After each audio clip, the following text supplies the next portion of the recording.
नमस्कार, आदाब, सत श्री अकाल। दोस्तों, स्वागत है आप सबका मेरे यूट्यूब चैनल स्वप्निल जंक्शन पर और मैं आशा करता हूं कि आप सभी स्वस्थ और सुरक्षित होंगे। दोस्तों, आज की इस वीडियो में मैं आपके साथ एक बहुत बड़ी खबर को साझा करने जा रहा हूं और इस खबर पर हालांकि ज्यादा चर्चा नहीं हुई है, लेकिन मेरा ऐसा मानना है, मेरा ये निजी मत है कि हमें इस खबर पर बात करनी चाहिए और आप सबको इस विषय के बारे में सूचना जरूर होनी चाहिए। लेकिन इस खबर के बारे में आपको मैं बताऊं, आज के इस वीडियो के मुख्य विषय के बारे में आपको बताऊं, उस पर आऊं, लेकिन उससे पहले आपको मैं एक और जरूरी सूचना देना चाहता हूं और यह सूचना यह है कि आज इलेक्शन कमीशन ऑफ इंडिया यानी भारतीय निर्वाचन आयोग आज जो आगामी 5 राज्यों में कुछ ही हफ्तों में चुनाव होने वाले हैं, अब गिनती के दिन ही बचे हुए हैं, तो वहां पर किन किन तारीखों में चुनाव होंगे और किन किन चरणों में होंगे, इसकी घोषणा आज हो जाएगी। ये 5 राज्य उत्तर प्रदेश, पंजाब, उत्तराखंड, गोवा और मणिपुर है। तो आज ये बड़ी महत्वपूर्ण घोषणा आज हो जाएगी।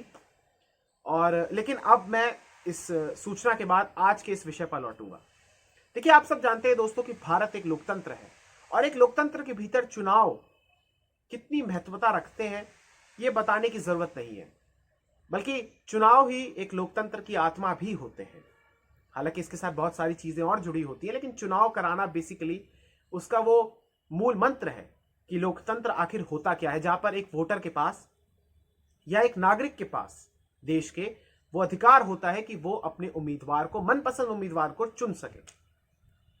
लेकिन इस देश के भीतर दोस्तों, जब पहली बार चुनाव हुए, या अगर मैं आपको पहले 3 चुनावों की बात बताऊं, तो उस दौरान 10 करोड़ रुपए में पूरे देश भर के चुनावों को उसके अंदर या उसके इक्वली, इतनी ही धनराशि के इक्वल में उसको कंडक्ट करवा दिया था। लेकिन फिर आहिस्ता आहिस्ता जैसे जैसे दशक बीते, जैसे जैसे समय बीतता गया और नए नए साल आते रहे, तो ये 10 करोड़ की राशि कब 100 करोड़ हो गई, कब 500 करोड़ हो गई, कब 1000 करोड़ हो गई। और फिर 2014 में ये डेटा निकलकर सामने आया कि लोकसभा के चुनाव कराने में 30,000 करोड़ रुपए की पूरी खर्चा आया है, धनराशि लगाई गई है। तो सबके कान खड़े हो गए, सब हैरान रह गए, हाँ, माइनस पॉलिटिशियंस। फिर 2019 में हम और भी ज्यादा आगे बढ़ गए और 2019 में 60,000 करोड़ रुपए का खर्च आया। ये सीएमएस का डेटा है दोस्तों। तो 30,000 करोड़ रुपए का जो डेटा जो खर्च हुआ था 2014 में, वो 60,000 करोड़ रुपए का हो गया 2019 के लोकसभा चुनाव में, यानी डबल हो गया। तो इतना खर्च हुआ और फिर यह कहा भी जाने लगा कि यह दुनिया के सबसे ज्यादा महंगे इलेक्शंस में से एक है। इतना महंगा, इतना पैसा खर्च दुनिया में कहीं नहीं होता जितना भारत में होता है। और भारत, अब इत्तेफाक कहिए या एक अच्छा सहयोग कहिए, कि हम विश्व के सबसे बड़े लोकतंत्र हैं। तो इस लोकतंत्र के भीतर चुनाव इतने महंगे हैं और चुनाव कराना अपने आप में एक बड़ी डिफिकल्ट प्रोसेस है, अपनी एक चुनौतीपूर्ण एक प्रक्रिया है, कठिन प्रक्रिया है। और उसमें यह सुनिश्चित करना कि प्रत्येक उम्मीदवार एक तय समय या एक तय सीमित धनराशि को ही खर्च करे, यह अपने आप में एक परिहास से कम नहीं है। क्योंकि इस देश के भीतर बाहुबल और धनबल चुनाव को किस प्रकार से प्रभावित करता है, विजय और पराजय के बीच का डिफरेंस यही बाहुबल और धनबल होता है।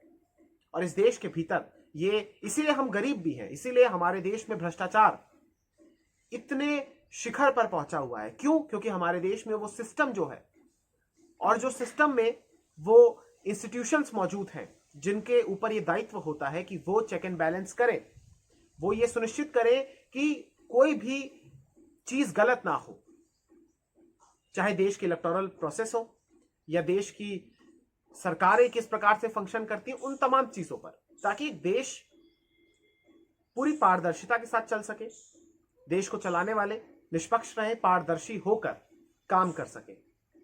लेकिन कहीं ना कहीं ये सबसे बड़ा भद्दा मजाक ही है कि चुनाव आयोग की तरफ से एक कैंडिडेट के लिए, एक प्रत्याशी के लिए एक निश्चित धनराशि को ही सीमित कर दिया जाए। क्योंकि ये हकीकत यही है। ये तो चलिए कागजी तौर पर आ गया, औपचारिक तौर पर, आधिकारिक तौर पर इस बात की घोषणा कर दी कि एक प्रत्याशी जो है वो फला राशि, वो मैं आपको आगे बताऊंगा, इतनी धनराशि खर्च कर सकता है, अगर इससे ज्यादा करता है तो फिर उस पर एक्शन होगा। लेकिन हकीकत आप भी जानते हैं कि जब कोई चुनाव में जाता है या फिर जो उम्मीदवार होता है वो नीचे से लेकर ऊपर तक के हर व्यक्ति को उसका मुंह बंद करता है नोटों से। और कभी कहता है कि ये बच्चों के लिए मिठाई ले लीजिएगा, खिलौने ले लीजिएगा, पत्नी को कपड़े दिलवा दीजिएगा, आप खुद घड़ी ले लीजिएगा, फला फला के एग्जाम्पल देता है। और फिर वो मोटी धनराशि, वो एक प्रकार से पूरी सीरीज बनी हुई है, चरणबद्ध तरीके से लोगों तक वो पहुंचाया जाता है अलग अलग लेवल्स पर। फिर प्रचार भी होता है। प्रचार आप देखते हैं कि जो पोस्टर्स, बैनर्स, झंडे, कपड़े, अंगवस्त्र, नाना प्रकार की चीजें जो होती हैं, उस सब चीजों को बनाने में पैसा लगता है भाई।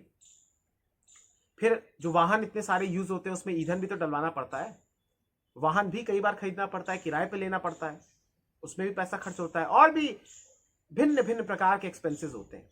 तो ये सारी चीजें एक निश्चित धनराशि में सीमित नहीं हो सकती, और इसीलिए इस देश का चुनाव सबसे ज्यादा महंगा होता है। ऐसे ही नहीं, 60,000 करोड़ रुपए तक की धनराशि खर्च हो जाती है एक लोकसभा चुनाव कराने में पूरे देश भर में। इतनी धनराशि का प्रयोग या उपयोग कहां हो सकता था, ये आप सभी जानते हैं। लेकिन बहरहाल बड़ी खबर के साथ आपको मैं जोड़ना चाहूंगा, और ये खबर दरअसल ये है कि जो चुनाव आयोग है उसने कुछ घोषणा की है, कुछ आप कह सकते हैं कि संशोधन किए या चेंजेस किए हैं, ये आप कह सकते हैं। और जो प्रत्येक उम्मीदवार है वो अपना खर्च कितना कर सकता है उसकी धनराशि में अब इजाफा कर दिया है, एक बढ़ोतरी कर दी है। तो लोकसभा के चुनाव जब होंगे तो उसमें खर्च की सीमा प्रति उम्मीदवार बड़े राज्यों में जिसमें उत्तर प्रदेश, महाराष्ट्र, पश्चिम बंगाल, राजस्थान, गुजरात इत्यादि जो बड़े राज्य हैं, यहां पर लोकसभा चुनाव जब होंगे 2024 में, वहां पर प्रत्येक उम्मीदवार 70 लाख रुपए पहले खर्च कर सकता था। अब ये धनराशि बढ़कर, ये खर्च बढ़कर 95 लाख रुपए कर दिया गया है। छोटे राज्य जिसमें केंद्र शासित प्रदेश आते हैं, जिसमें सिक्किम आता है, जिसमें गोवा आता है, मणिपुर आता है, तो इन राज्यों में जो स्थिति है वो ये कही गई है कि छोटे राज्यों में जो विधानसभा के चुनाव है, या चलिए मैं आपको पहले लोकसभा का ही पूरा डेटा बताता हूं। तो बड़े राज्यों में जहां पर यह स्थिति 70 लाख से बढ़ाकर 95 लाख कर दी गई है, वहीं छोटे राज्यों में लोकसभा में जो 54 लाख रुपए पहले खर्च किए जाते थे, अब उसको बढ़ाकर 75 लाख रुपए कर दिया गया है।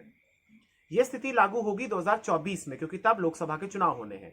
अब मैं आपको बताता हूं कि विधानसभा की स्थिति क्या है, क्योंकि जब खर्च करने की जो सीमा है उसको लोकसभा में बढ़ाया गया है, तो जाहिर सी बात है कि इसको विधानसभा में भी बढ़ाया गया है। तो विधानसभा में जो बड़े राज्य हैं वहां पर 28 लाख रुपए पहले एक उम्मीदवार खर्च कर सकता था। इसके बाद अब इस धनराशि को बढ़ाकर, इस खर्च को बढ़ाकर 40 लाख रुपए कर दिया गया है। छोटे राज्यों में स्थिति यह है कि पहले वो 20 लाख रुपए खर्च कर सकता था, अब 28 लाख रुपए खर्च कर सकता है। तो यह है बड़ी घोषणा।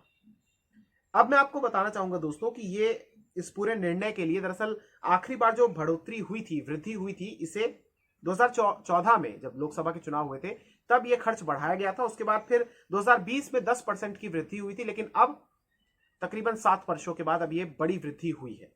इसके लिए एक कमेटी का गठन भी हुआ था, एक समिति का गठन हुआ था, और इस समिति ने 2014 के बाद से जो तमाम फैक्टर्स है उन पर समीक्षा की उनकी, जिसमें कॉस्ट एक्सपेंसेस है, जिसमें मतदाताओं की संख्या है, जिसमें महंगाई है।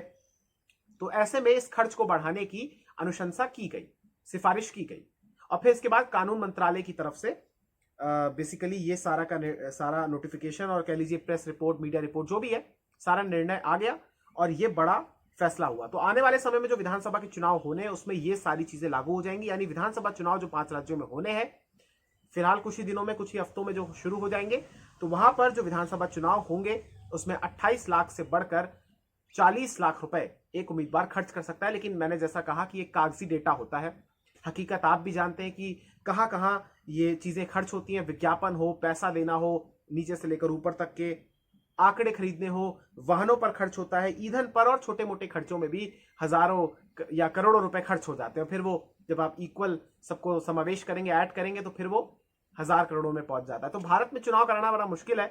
जिस समय हमारे देश में प्रति व्यक्ति आय कम हो रही है, कोरोना का संकट है, उस समय चुनाव आयोग की तरफ से ये कहा जाता है कि एक्सपेंसेस आप बढ़ाइए, खर्च कीजिए, मोटा पैसा खर्च कीजिए। अब आप कल्पना कीजिए कि जो पहले 28 लाख रुपए जो ये जब ये सीमा थी तब वो करोड़ों रुपए खर्च कर देता था, तो अब जब इसको 40 लाख रुपए कर दिया है तो अब वो कितने ज्यादा और करेगा। तो ये सारा ब्लैक मनी का खेल है। लेकिन ये ऐसी बात है ना कि नग्न सत्य है, सबको पता है, लेकिन कोई उंगली नहीं उठाता। ये बातें सिर्फ एक वीडियो तक, एक डिबेट तक ही सीमित रह जाती हैं, फिर हर कोई भूल जाता है। कहीं ना कहीं इस देश के भीतर जो ये लालच देने की प्रक्रिया है और चुनाव जीतना उस बात पर ही आधारित हो जाता है कि भाई आप कितना पैसा खर्च करते हैं, आप कितने लोगों को अपनी तरफ आकर्षित करते हैं, आप कितने लोगों को क्या क्या चीजें बांटते हैं, सब आप जानते हैं। क्या क्या चीजें इस देश में नहीं बंटती हैं, खाने पीने से लेकर मदिरा तक का इस देश में बांटा गया और बांटी जाती है और लोगों को मूर्ख बनाया जाता है ताकि उनका वोट खरीदा जा सके। तो ये दुखद है। जिस देश में टिकट तक खरीदी जाती है, जिस देश में वोट तक खरीदा जाता है, उस देश में अगर चुनाव आयोग ये धनराशि सीमित करता है, ये सब जानते हुए कि ये व्यवहारिक बात नहीं है, धरातल पर नहीं उतरेगी, तो इससे बड़ा मजाक कुछ नहीं हो सकता, इससे बड़ा उपहास इस देश की लोकतांत्रिक व्यवस्था के साथ नहीं हो सकता। बहरहाल एक आंकड़ा और दिया है चुनाव आयोग ने, वो ये कहा है, जो डेटा जिसके आधार एक बनाया गया है कि भाई 2014 में 83 करोड़ 40 लाख मतदाता थे, जो 2021 में बढ़कर 12.23% की इसमें बढ़ोतरी हुई और इसमें 93 करोड़ 60 लाख के करीब इस देश के भीतर अब मतदाता हो गए हैं। इसके अलावा एक चीज और है कि आयोग ने 5 राज्यों में कोरोना की स्थिति और कानून की व्यवस्था पर भी समीक्षा की है और फिर इसके बाद ये कानून मंत्रालय की अधिसूचना के हवाले से ये डिसीजन, ये निर्णय जारी हो गया है। तो लास्ट में जाते जाते दोस्तों एक आंकड़ा और मैं आपको बताना चाहूंगा, फिर इस वीडियो का अंत करता हूं। पहले 3 चुनाव जैसे कि मैंने आपको बताया था कि 10 करोड़ रुपए से कम की राशि में खत्म हो गए थे। 1984-85 का जो चुनाव था वो 100 करोड़ से कम राशि में हुआ। 1996 में 500 करोड़ रुपए खर्च हुए, 2004 में 1000 करोड़ रुपए खर्च हुए, 14 में 30,000 करोड़ रुपए खर्च हुए और फिर 19 में 60,000 करोड़ रुपए खर्च हुए। तो चुनाव अब कराना देश में बड़ा महंगा है और आने वाले समय में आप समझिए कि 1 लाख करोड़ भी हो सकता है 2024 के चुनाव 1 लाख करोड़ की में संपन्न हो। तो चुनाव भी अब एक इंडस्ट्री की तरह हो गया है और इस देश में आम व्यक्ति की जेब में पैसा भले ही ना है, उसकी कमाई में वृद्धि भले ही ना हो, उसके एक्सपेंसेस भले ही ना बढ़े हालात को देखते हुए, लेकिन नेताओं के, पार्टियों के, उम्मीदवारों के इनके एक्सपेंसेस जरूर बढ़ते हैं। इनका ख्याल विशेष तौर पर रखा जाता है और देश में चुनाव कितने रुपए में होता है ये बात आप जानते हैं। 40 लाख रुपए तो ऐसे ही जेब में स्वाहा हो जाते हैं। 40 लाख रुपए की बात कहना, इतना तो निर्दलीय उम्मीदवार भी इससे ज्यादा खर्च कर देता है। और जितनी इनकी घोषित और अघोषित संपत्ति होती है, घोषित तो चलिए देते ही है, अघोषित कितनी होती है ये बात आप सब जानते हैं। इसीलिए इस देश में चुनाव कराना वाकई में एक बड़ी डिफिकल्ट प्रक्रिया है और जो लोग चुनाव लड़ते हैं वो स्वच्छ हो, स्वच्छ पॉलिटिक्स हो, स्वच्छ इलेक्शन हो, ये कराना अपने आप में एक और बहुत बड़ी समस्या है। अब ये कैसे सही होगा ये देखना है। हालांकि चुनाव आयोग ने तो फिर से नियम भी बनाया कि भाई अब जो लास्ट टाइम उन्होंने प्रेस कॉन्फ्रेंस की थी उसमें कहा था कि अब जिसका भी आपराधिक बैकग्राउंड होगा उसको खुद ही सामने रखना होगा, लेकिन इन सब चीजों से आप जानते हैं कि स्वच्छ पॉलिटिक्स होना, ये स्वच्छ इलेक्शन होना इस देश में बड़ा मुश्किल है। खैर, अच्छे दिनों का इंतजार मैं भी कर रहा हूं, आप भी कर रहे हैं। उम्मीद करते हैं कभी ना कभी बदलाव आए, लेकिन ये बात आप समझिएगा कि पैसों का खेल है और पैसों से सब कुछ खरीदा जाता है, वोट भी। नमस्कार, अपना बहुत ख्याल रखिए। जय जय भारत, वंदे मातरम, इंकलाब जिंदाबाद, सत्यमेव जयते। नमस्कार।